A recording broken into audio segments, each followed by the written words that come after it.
AITA for giving crappy Christmas gifts to my boyfriend's family and ruining my marriage.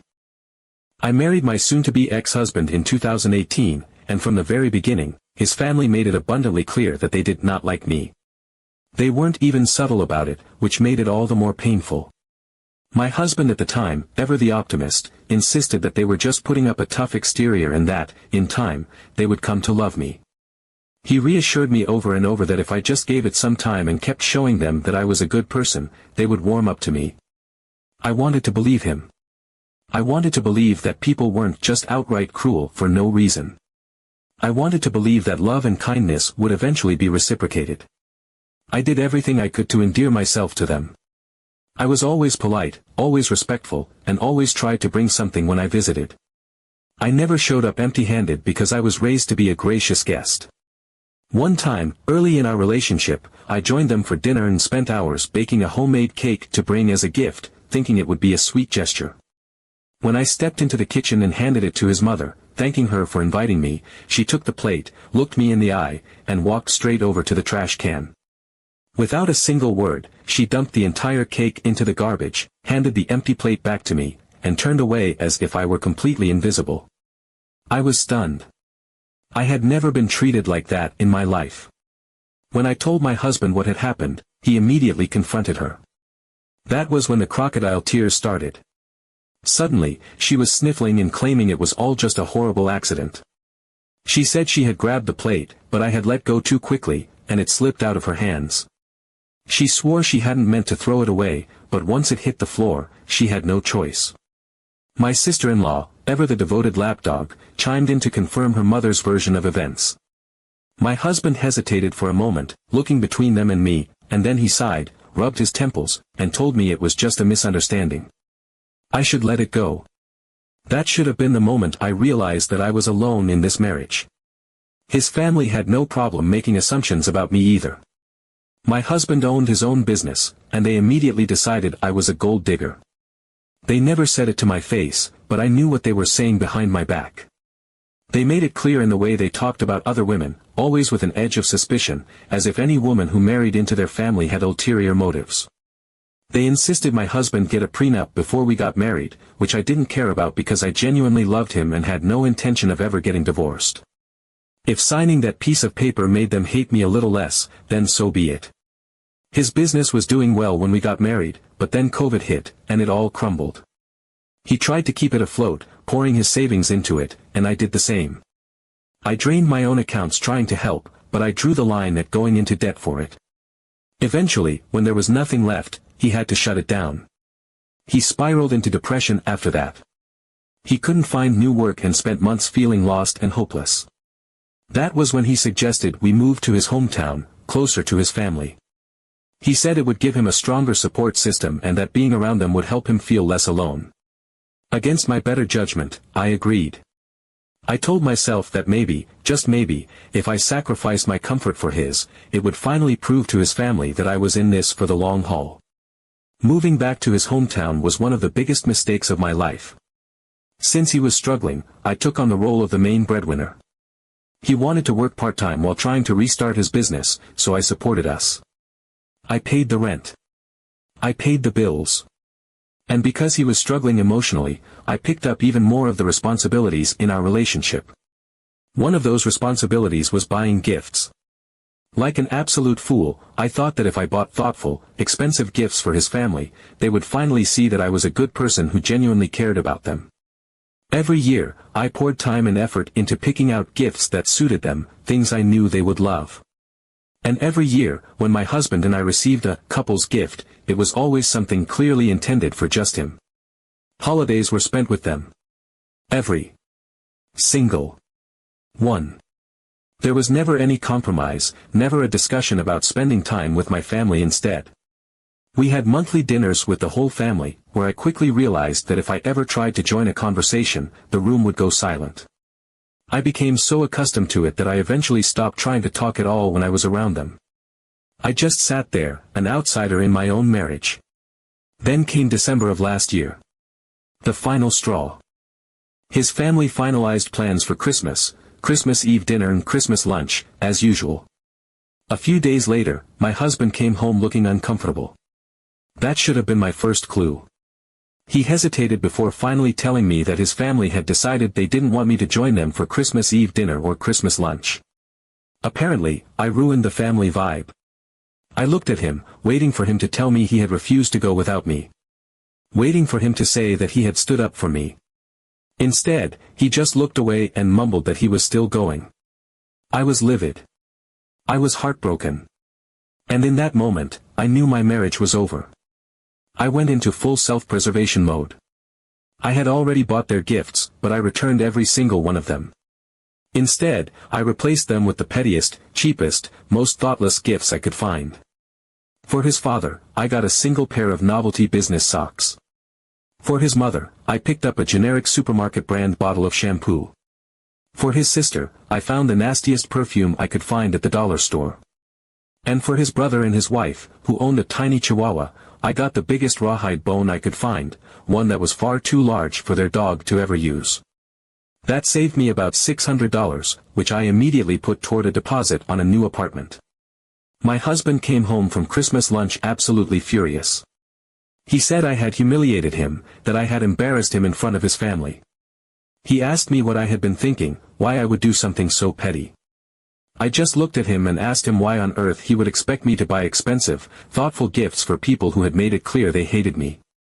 The divorce papers were served last week. And remember that prenup his family was so insistent on? The one that was supposed to protect his millionaire status? Well, turns out it also protected my savings from him. He isn't eligible for a cent. No alimony, no access to my accounts, nothing. He has no money for rent. He has no money for car insurance. Not my problem anymore. Some of my friends and family are on my side, saying they're proud of me for finally standing up for myself. Others think I was too petty, that it wasn't like me. Maybe it wasn't. But after years of trying to be the bigger person, I finally realized that some people don't deserve kindness. Update 1.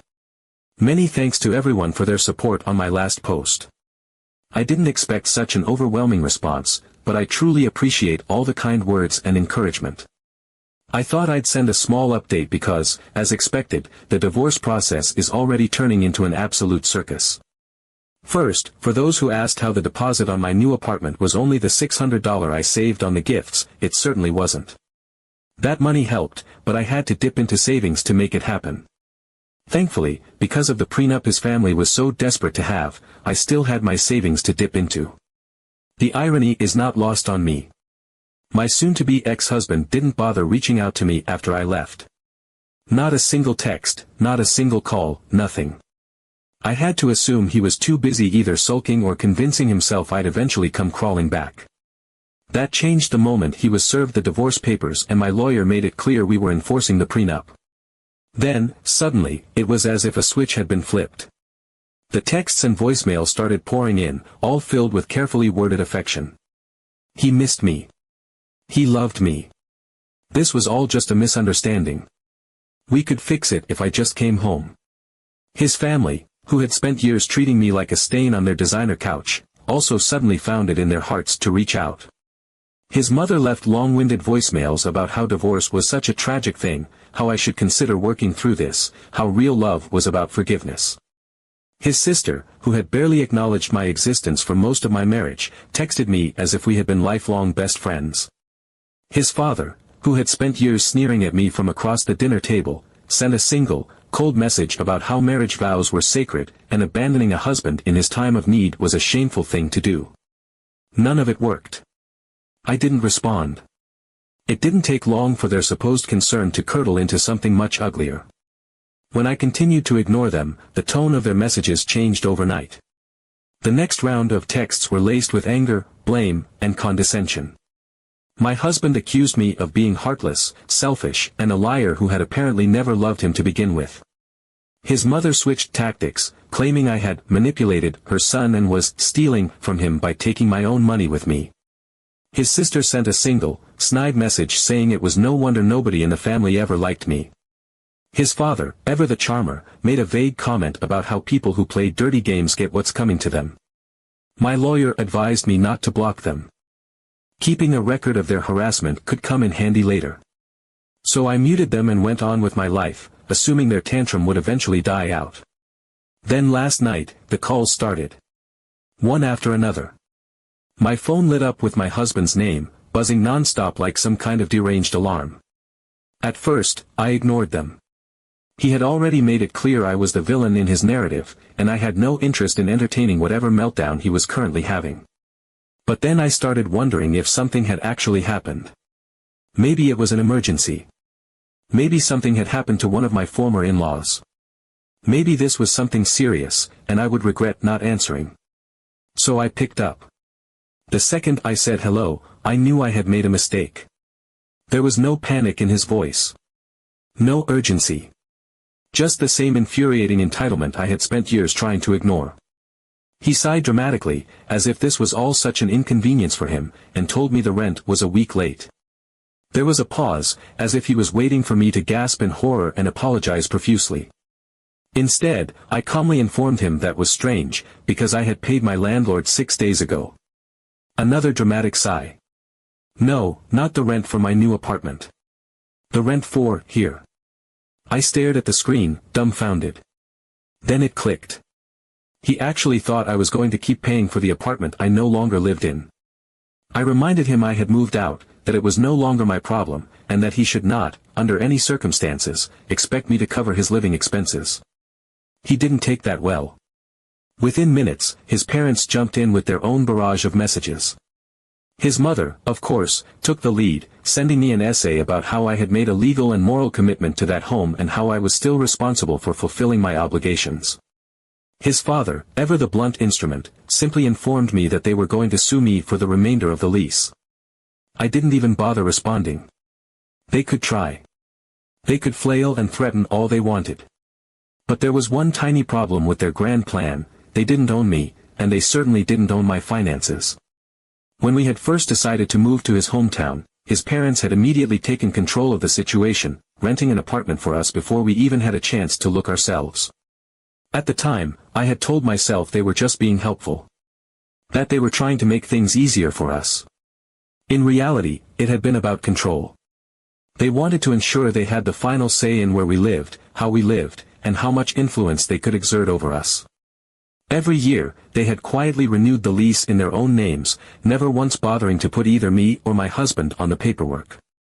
Now, their own power play had backfired spectacularly. The lease wasn't in my name. My name wasn't anywhere on the documents. The landlord had no idea who I was, and as far as they were concerned, I had never lived there to begin with. If my ex and his parents wanted to throw a fit over unpaid rent, that was their problem, not mine.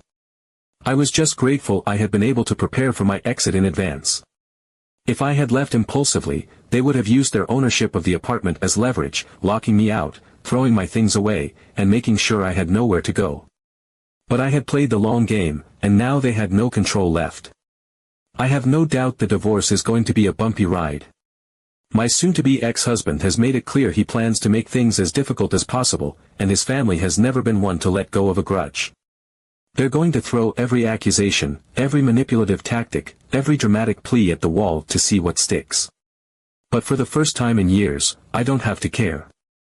Because I am free. Update 2. Just when I thought my soon-to-be ex and his family had reached peak entitlement, they somehow managed to outdo themselves. After their rent scam failed spectacularly, they decided it was time for a new approach. This time, they weren't just trying to get money out of me for a specific expense, they wanted me to continue supporting the family indefinitely. According to his mother, who apparently thinks she's the supreme authority on marriage, a wife's duty does not simply end because she walks away. That little gem was nestled in the middle of an overly dramatic, typewritten email that she sent me at 2 in the morning. According to her, marriage is a lifelong commitment, and even if I was no longer living in their home, I was still his wife, which meant I had an obligation to make sure he was taken care of financially, emotionally, and practically. I didn't respond because, frankly, engaging with these people is like throwing a lit match into a gas leak. Ignoring them was the best course of action, or so I thought. I assumed the email was just another manipulative guilt trip, one last desperate attempt to see if I could be bullied into submission. What I did not expect, however, was for the bills to start rolling in at my new apartment. At first, I was confused. A gas bill showed up, followed by a water bill, then a cable bill. All in my ex-husband's name, yet neatly addressed to me. My first thought was that it had to be some kind of clerical mistake. Maybe an autopay issue, maybe a mix-up at the post office. Then the credit card statements arrived. That was when it hit me, this wasn't a mistake. This was deliberate. My ex had taken it upon himself to update all of his billing addresses to mine. He wasn't just hoping I'd pay them out of obligation, he was outright expecting me to. He wasn't even being subtle about it. He had made sure that every single one of his financial responsibilities now had my address attached, as if I would just see the envelopes, sigh, and go back to bankrolling his life like a dutiful little ex-wife. When the payments didn't magically make themselves, his text started.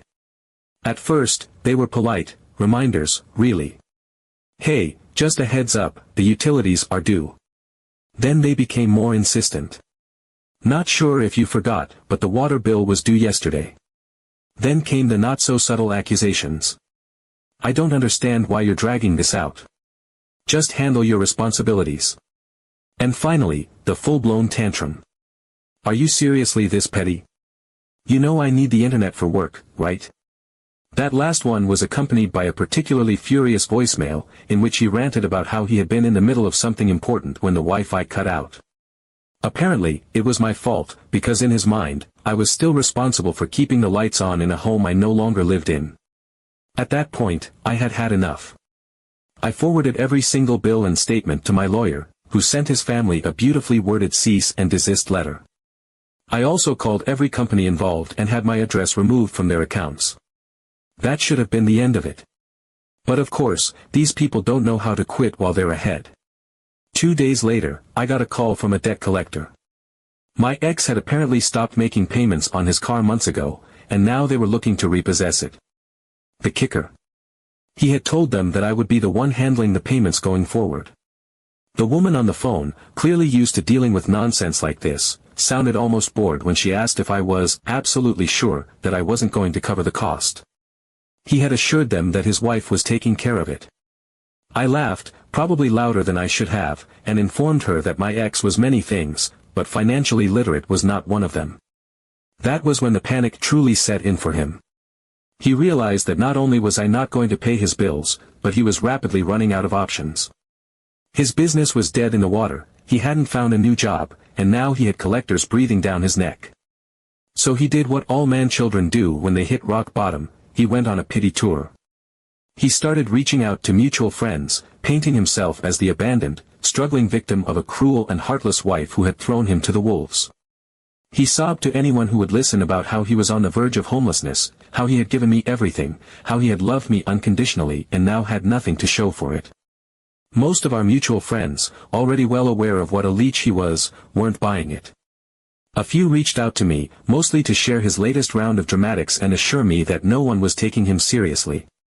One friend summed it up perfectly in a single text: if he's so worried about being homeless, he can go live with the family that spent years treating you like garbage. I could not have said it better myself. Update 3. Just when I thought my ex and his family had exhausted every possible method of manipulation, they managed to surprise me one last time. After the financial guilt trips failed, after the bills stopped rolling in and the debt collectors realized I had nothing to do with his mess, they went full nuclear. If they couldn't drain me financially, they would find another way to make my life miserable. And this time, they aimed for the one thing I was so close to finally reclaiming, my freedom. It started with an official-looking letter in the mail, something crisp and businesslike, the kind of envelope that instantly makes your stomach drop before you even open it.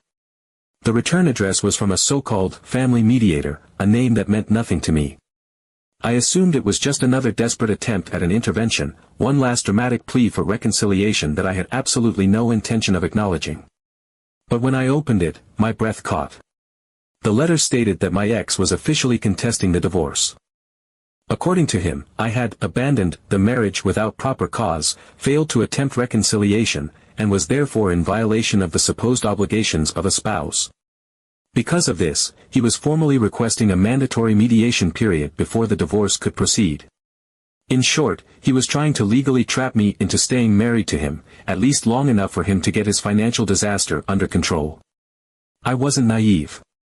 This had nothing to do with love, or closure, or even pride. This was about control. He knew the prenup had protected my savings. He knew he had no claim to my money, my apartment, or anything else in my name. This was a last-ditch effort to force me into staying connected to him for as long as possible, to delay the inevitable, to drag this out in the hopes that I would eventually give up and give in. I called my lawyer immediately. She barely sounded surprised. This was, apparently, a classic move from bitter, entitled men who couldn't accept the consequences of their own failures. It was a scare tactic, a desperate attempt to make my life so exhausting that I would just cave and agree to his terms. But that was never going to happen. I let my lawyer handle it, but my ex and his family weren't done. They had tried financial sabotage, and now that they were attempting legal roadblocks, they figured they might as well go for a full character assassination too. Rumors started spreading, first subtly, then with full force. According to them, I hadn't simply walked away from the marriage, I had cheated, abandoned my poor husband for another man, humiliated him and left him heartbroken. The fact that I was very much single did not seem to matter. They told mutual friends, hoping to turn people against me. They reached out to extended family, painting themselves as victims of my cold betrayal. They even had the audacity to spread whispers at my workplace, hoping to tarnish my professional reputation. When that didn't work, they escalated again. His mother, the same woman who once threw my homemade cake in the trash, showed up at my job. She arrived in full dramatic mourning mode, tears streaking her face, voice trembling with perfectly performed heartbreak. She begged for 5 minutes, just 5 minutes to talk, to plead her case, to tell her side of the story. Security had to escort her out while she sobbed about how I was destroying her family. I found out later that she had spent the next hour sitting in the parking lot, dramatically dabbing at her eyes in full view of the office windows, hoping someone, anyone, would feel sorry for her. Then came the real kicker. My ex's father, the man who had never spoken to me without a condescending edge in his voice, decided it was time to step in. He sent an email with the subject line, "A final offer." Inside, he laid out what he called reasonable conditions for a peaceful divorce, as if this entire disaster was my fault and I needed to appease them in order to be granted my freedom. He claimed that, in order to maintain the family's reputation, I needed to agree to 4 specific terms. First, I was to cover 6 months of rent for my ex so he could transition into single life, as if he hadn't already been freeloading off his parents. Second, I was to sign a non-disclosure agreement stating that I would never speak negatively about their family, because, of course, their image mattered more than the truth. Third, I was to return every single gift they had ever given me over the years, including my own engagement ring, as if my presence in their lives had been nothing more than a failed investment. And finally, in what was truly the most laughable demand, I was to write a formal letter of apology for failing to meet expectations as a wife. I nearly choked on my coffee. I forwarded the email to my lawyer, who responded with something so perfectly dismissive that I wanted to frame it, tell them to go to hell. But in legal terms, of course. And so she did. She shut them down once and for all, filing a motion to expedite the divorce on the grounds of ongoing harassment.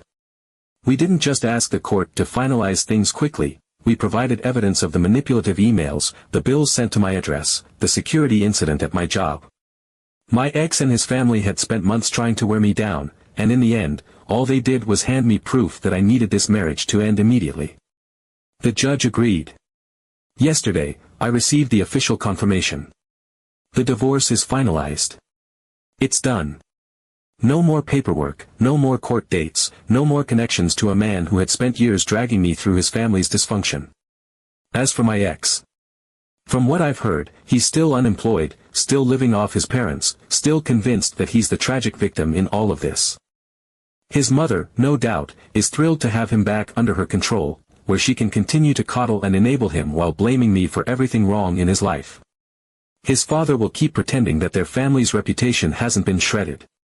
His sister will keep acting like none of this is their fault. And me? I have never felt lighter. My apartment is my own. My money is my own. My time, my energy, my peace, they are finally mine again. I owe no one anything. For the first time in years, I am free.